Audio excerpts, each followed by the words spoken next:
What's happening, Vikings Nation? We're back with another explosive breakdown that's going to have every purple-blooded fan questioning everything they thought they knew about this upcoming season.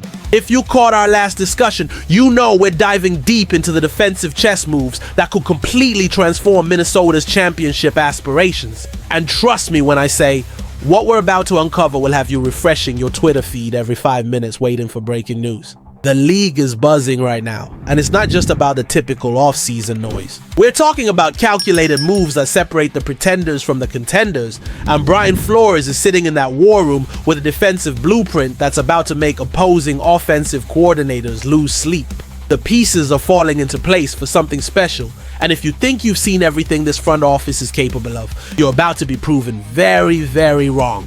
Now, before we dive into this bombshell that's going to change how you view Minnesota's pass rush situation, I need you to absolutely demolish that like button, because what I'm about to reveal involves a defensive weapon who's been terrorizing quarterbacks for over a decade. And if you're not subscribed yet, what are you even doing? This is the kind of insider breakdown that separates the real fans from the casual observers. The whispers coming out of NFL circles are getting louder, and there's a veteran presence that's suddenly become available. Someone who knows what it takes to dominate at the highest level and has the hardware to prove it. We're talking about a player who's been to 4 straight Pro Bowls, who's recorded double-digit sacks in multiple seasons, and who's been a nightmare for elite quarterbacks from Tom Brady to Josh Allen. But here's where this story takes a dramatic turn. Sometimes the most decorated warriors find themselves in unfamiliar territory, and that's exactly what's happening with one of the league's most respected pass rushers. Age, system changes, and declining production have created an opportunity that wouldn't normally exist, and the Vikings might be the perfect team to capitalize on it. The name that's been circulating through NFL front offices is one that strikes fear into the hearts of opposing offensive lines. Matthew Juden, the 4-time Pro Bowl linebacker who built his reputation as one of the most relentless pass rushers in the game, is suddenly available, and the implications for Minnesota's defense are absolutely staggering. This isn't just another aging veteran looking for one last payday. This is a proven warrior who's recorded 66. 5 career sacks, and has been the foundation of multiple elite defensive units. Think about what Judon represents. He's the guy who helped anchor Baltimore's legendary defense, the player who terrorized AFC East quarterbacks during his time in New England, and the veteran presence who's been through every possible playoff scenario. When you're talking about players who elevate their game in January, Juden's name belongs at the top of that list. But here's where this story becomes absolutely fascinating. Juden is coming off the worst statistical season of his career, posting just 5.5 sacks with Atlanta and earning a PFF grade that has scouts scratching their heads. At 33 years old, there are legitimate questions about whether he's hit that dreaded age cliff that claims so many pass rushers, or if he was simply a victim of poor system fit. ESPN's Aaron Schatz floated the idea of Minnesota pursuing Judon as a way to address their depth concerns behind Jonathan Greenard and Andrew Van Ginkel. The logic is sound. The Vikings need veteran leadership in their pass rush rotation, and Judon's experience in high-pressure situations could be invaluable for a team with championship aspirations. Here's what makes this potential move so intriguing. Brian Flores has a track record of maximizing veteran talent and putting players in positions to succeed. Juden's struggles in Atlanta might have more to do with scheme fit than actual ability, and Minnesota's defensive coordinator has shown he can resurrect careers and get the most out of aging superstars. The financial aspect is equally compelling. Judon's market value has cratered after his down year, meaning the Vikings could potentially land a future Hall of Fame caliber player for a fraction of what he'd normally cost. We're talking about a guy who recorded 15.5 sacks and 69 pressures in 2022. And those skills don't just disappear overnight, but there's a darker side to this equation that Vikings fans need to consider. Juden's 2024 struggles weren't just about statistics. He looked genuinely lost at times in Atlanta's system, and his pass rush win rate dropped to career low levels. Among 105 edge rushers who played at least 300 snaps, Juden's 43.0 PFF grade tied him for dead last. That's not a small sample size concern. That's a full season body of work that raises serious red flags. The real question becomes whether Minnesota should prioritize veteran experience over youth development, because signing Judon could potentially block Dallas Turner's path to becoming a breakout star in his second season. This is where the story takes another dramatic twist, because while everyone's been focused on the veteran acquisition angle, there's a much deeper strategic consideration at play. The Vikings aren't just looking at Judon as an individual player, they're evaluating how his presence would impact the entire defensive ecosystem, and the results of that analysis might surprise you. Dallas Turner, Minnesota's 2024 first-round pick, is entering his second season with sky-high expectations and the kind of athletic profile that makes coaches salivate. The former Alabama star has all the tools to become a legitimate difference maker, but he needs snaps and experience to reach his ceiling. Adding Judon to the mix could provide valuable mentorship, but it could also eat into the playing time that Turner desperately needs for his development. The Vikings have built their recent success on smart investments in players who fit their long-term vision, and there's a legitimate argument that prioritizing youth over veteran band-aids is the smarter play. Bo Richter, Gabe Murphy, Tyler Batty, and Chaz Chambliss might not have Judon's resume, but they represent the future of this defense and could surprise people with proper development.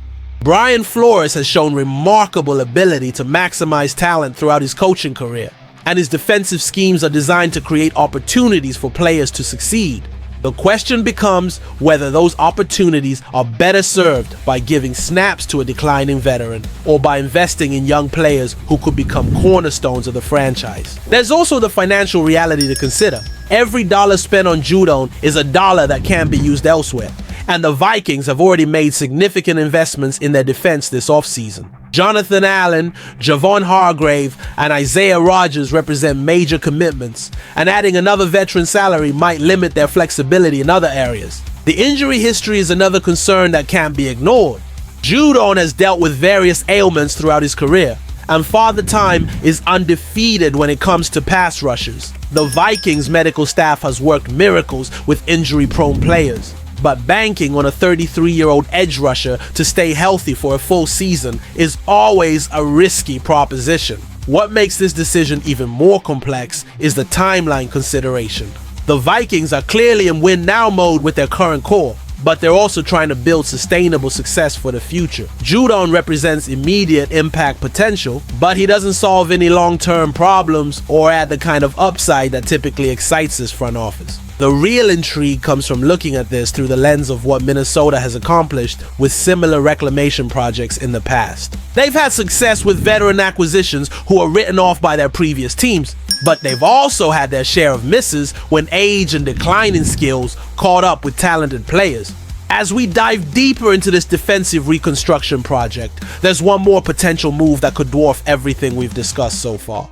The final piece of this defensive puzzle involves a move that could completely reshape the NFC North landscape and establish Minnesota as the undisputed favorite to win the division. We're not talking about depth additions or rotational players. We're talking about acquiring a legitimate star who's entering his prime and has the potential to be a game changer for years to come. Greg Newsome II, the 25-year-old cornerback who's been criminally underutilized in Cleveland, represents the kind of acquisition that defines championship windows. This isn't just another defensive back.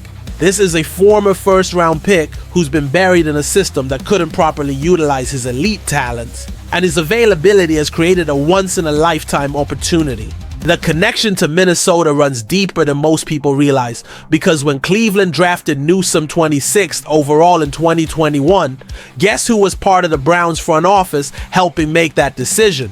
Current Vikings GM Kwesi Adofo-Mensah. This is the kind of inside knowledge that gives teams massive advantages in trade negotiations. And it explains why Minnesota has been circling Newsome like sharks since his name first appeared in trade rumors. What makes this potential move absolutely explosive is the talent level we're discussing. Newsome isn't just a solid corner, he's a legitimate difference maker who had 14 pass breakups, 2 interceptions, and 4 tackles for loss in 2023 while allowing just a 76.3 passer rating in coverage. That ranks 17th among 88 cornerbacks with at least 500 snaps, which is elite production from a player who's supposedly having down years. The Northwestern product has all the physical tools that make scouts drool. Elite athleticism, incredible closing speed, and the kind of ball skills that create turnovers. At 6'L World with long arms and blazing speed, he's built to match up with the elite receivers that populate the NFC, and his versatility would give Brian Flores endless options in defensive game planning. But here's the kicker. Newsome's frustration with his usage in Cleveland has created a trade opportunity that wouldn't normally exist. You don't trade 25-year-old first-round corners who are entering their prime unless something has gone seriously wrong. And in this case, it's not about talent. It's about opportunity and system fit. The financial implications are significant but manageable.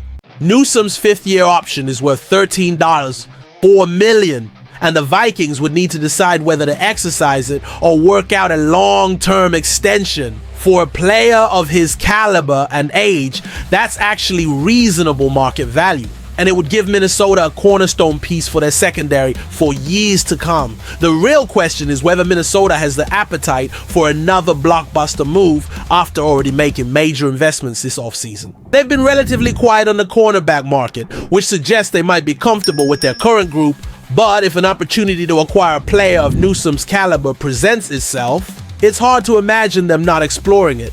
This is the kind of move that could define the next chapter of Vikings football. A young, talented player with elite upside who's available at exactly the right time in his career. Paired with Byron Murphy Jr.